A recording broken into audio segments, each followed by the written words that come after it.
Hey everybody, Simone here with Bulletproof Business Growth, as always with ideas and some insights, what to pay attention to when you're really growing and scaling your business. So the theme in the last few weeks has been how to set up your team and your company in a way where it takes you out of the middle of things, where you're not wearing all the hats anymore, where you're not getting involved into everything anymore, so that you can free up your time and your bandwidth to actually focus on the stuff that matters, as in the company strategy, the vision that is going to take your business to the next level.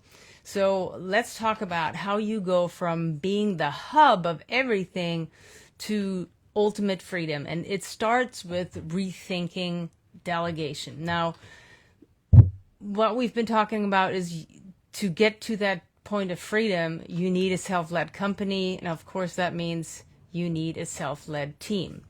So you really want to get to a place where you need a team, where you build a team, you create a team that's forward thinking, that's autonomous, that's responsible, that's accountable. And what doesn't get you there is plain and basic delegation. So what we really want to create here is the exact opposite to that. So let's revisit. So once you build your business, you start getting some traction, start having some momentum, so you hire a bunch of people, and then to get things off your plate, you start telling them what to do and how to do it, and to get it right, you make sure that you do that for every little step on the way. So of course, that's stressful for you because you have to think of everything. You have to have the answers for everything. You have to know how to do everything, and you have to be the solution for everything. And of course, you are in the middle of everything. For them, well, it's boring. It's unengaging. The second you spell everything out for them, what to do and how to do it, it turns their brains off. They're just thinking about like what's right at hand here. They're not thinking about anything else. That also means they are just they're operating with very, very short focus. It's kind of the trap of short focus thinking. They're dependent on you every step of the way. They are lost without you. If you're not available or you don't have an answer, they're completely stuck. And that also means their confidence stays low all the way through. So that means you're going to get low quality results, and every step of the way is always on you. And if you want to build more, or you want to do more, or you want to have higher level results, you have to create them. Now, that is the opposite of freedom, and that's the opposite of scalability, because of course that means you can't clone yourself.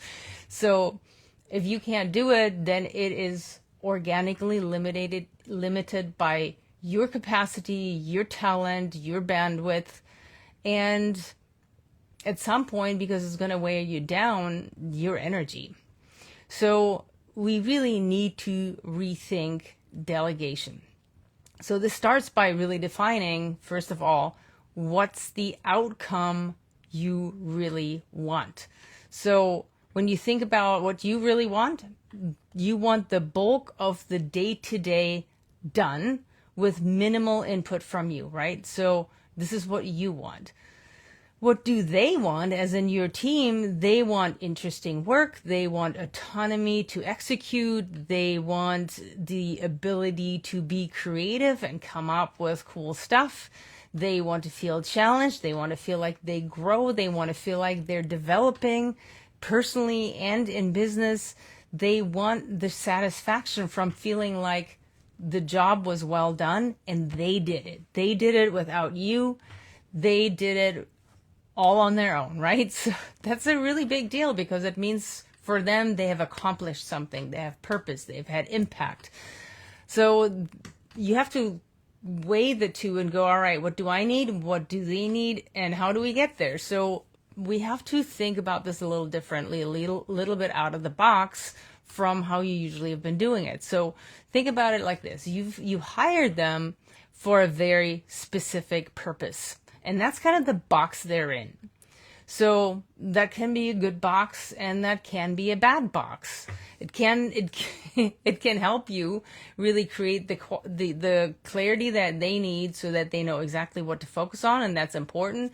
And the bad box part is that you're also limiting them. You're giving them very strict boundaries, very strict limitations for what they can do and what they can't do.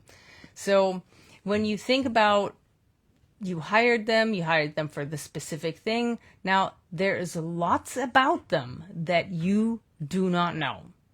So you don't really know what, besides what you hired them for, what else do they know? What are their hidden talents? What's expertise that they have that you didn't know about? Like, I'm thinking back of working at a startup, and we hired this person to be an executive assistant, and that's what she was doing. And then there was some big drama going on, some big challenge. We needed somebody who was going to pick up a marketing initiative, and she just nonchalantly said, "Hey, you know what? I was actually working as a marketing director at blah, blah, blah, and this is actually part of my skill set. I just haven't been doing it for a while, but I could probably feel my way back into it." And we were like, how come we didn't know this? Which is a way more valuable role than, not to say having a great executive assistant is not valuable. It's very valuable, but it's probably a little bit easier to find than a really great marketing director, which is actually the role that she started taking on. But we wouldn't have known if we hadn't asked, right? So that's what happens a lot of times. There's a lot about your team members that you don't know. You don't know what else they might be able to do. So instead of just sticking to the ordinary and expected roles and job descriptions, here's some things we can do. You want to crowdsource responsibilities. That means when you have a project coming up, or specific workflow, or you're adding something new, let your team vote and sign up for projects, collect their feedback, collect their input, do some brainstorming solutions with them, and then assign and let them assign themselves micro leadership roles. So that way you also recognize, hey, who on the team is able to step it up, and not just able to, but they want to, they're hungry for it. They want to lean in, they want to do more, they want to have more responsibility. But if you hadn't asked, you wouldn't know. So crowdsource responsibilities. The second thing is you want to assign ownership of metrics and not tasks. So tasks, like we talked about in the beginning, is this really boring thing where you're cutting people down to these tiny, tiny little bits of pieces that they do. They don't have any ownership over the outcome. They have ownership over these tiny steps, which is totally uninspiring and boring. And it doesn't inspire anybody to step up to the next level. So we want to assign ownership of metrics instead of tasks. So you start doing that by explaining the problem that you're having, that you're trying to solve, and then of course the desired outcome, which is the really important part. So we don't want to give them the step-by-step blow. We just want to give them the bigger picture. As an example, you could ask them to increase sales by 15% versus calling leads, right? So calling leads would be the task, and increasing sales by 15% would be a project or even a functional business area assignment. So this, when you do it like that, it actually spurs creativity, critical thinking, and also sets up a little bit of competition and rivalry in a healthy way, because now people actually want to do more, and they want to achieve more, and they want to get onto some higher level stuff. So assigning ownership of metrics, not tasks, and then we want to go really crazy and maybe actually eliminate job descriptions altogether, which I know some people are having a complete heart attack right now. But here's the thing. Sometimes when you give people vague autonomy with clarity of outcome, right? This is really important. So vague autonomy, as in there's this thing I need done with a really, really clear outcome. This is the specific thing I need done. What it inspires is flexible skill transfer, and it also encourages having no silos. So that means people who have skills that they can bring to the table suddenly will. So, and people who want to learn something new, they will step up and learn something new. And now we actually have cross-functional action going on. That means people are covering each other, and we actually, as long as we have really good communication, that'll be one of the next things we talk about. That means we're not having big gaps in what we're doing. So we want to make sure that the outcomes are really defined, that we know exactly what we're going for, because what that does once we have that is it creates innovation without boundaries. So how do you do that? Instead of, again, where we go from the task thinking, we go to company-wide OKRs, objective key results, where everybody is accountable for achieving the overall company goals. So that's a much bigger level thinking, that when you let people in on what that actually means and how that's done, they can contribute at a much, much higher level. So that's part of what we need to do for that is, instead of going again into the task thinking, is we want to define core competencies and behaviors, so which is expected of all the roles instead of tasks. So think like we want to emphasize values like communication, like collaborative actions, like taking initiative, team effort. So those things are what you focus on as you get with people into problem solving and assignments and responsibility and ownership. So we want to make sure when we do that, that you can help them track measurable output and outcomes, not task-based responsibilities. So again, as an example, it's the number of leads generated and the projects delivered. So this is where you get to, when you do that, right? So this is a much more vague assignment. We're focusing on the outcome. We're focusing on what the specific outcomes are. That means people have a lot more autonomy to actually get to those outcomes from various perspectives. So to achieve that, of course, we can't just pose this and set it up and hope that it'll work. It means now that you have to implement frequent check-ins for status updates so that people can report back what's actually happening. They can get feedback from you and they can get coaching. So this is what's so powerful about that is now we have a team of people who are all picking up what they're seeing, right? They're picking up what you're laying down. When something needs doing, they spring in and they do it. That also means there are going to be more mistakes possibly, or people might not actually know how to do something that they've taken on. But when you're setting up the culture right and they recognize that doing that is a great value and that asking questions and not knowing, when you surface that and deal with it, is actually something that is not just tolerated, it's encouraged. Now you're getting a culture in place of people who are self-motivated, who are critical thinkers, and who are constantly growing, which is what we really, really want to get to that self-led team, which produces your self-led company. So we want to make sure we implement those frequent check-ins where people give you status updates, where you give them feedback, where they can get coaching, because now we are addressing issues much more frequently, which means they get solved much faster. So this is where you can address issues, where any blockers get taken out of the way. And the next piece of this is we also want to use collaborative project management tools for tracking, for reporting, and for transparency.